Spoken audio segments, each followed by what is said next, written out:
isang padre de pamilya matapos pagbabarilin habang minamaneho ang kanyang payong-payong tricycle sa barangay Mabel, Malabang, Lanao del Sur.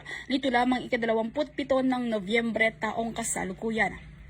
Sa mga larawan nakuha ng mga residente, makikita ang nakahandusay na biktima habang nananatiling tahimik at tila walang kamalay-malay ang isang batang lalaki na sakay din ng naturang sasakyan. Ayon sa initial investigation ng Malabang Municipal Police Station, pauwi umano ang biktima sakay ng kanyang payong-payong nang bigla itong harangin at paulanan ng bala ng hindi pa nakikilalang mga suspek. Mabilis namang tumakas ang mga gunman matapos ang insidente. Sa kabila ng karahasang naganap, maswerteng hindi nadamay at walang natamong sugat ang naturang bata.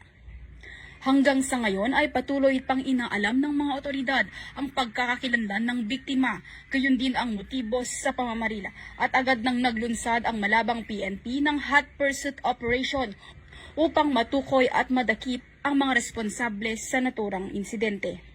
Samantala, nananawagan din ang mga pulisya sa publiko na makipagtulungan at magbigay ng anumang impormasyon na maaaring makatulong sa ikalulutas ng kaso.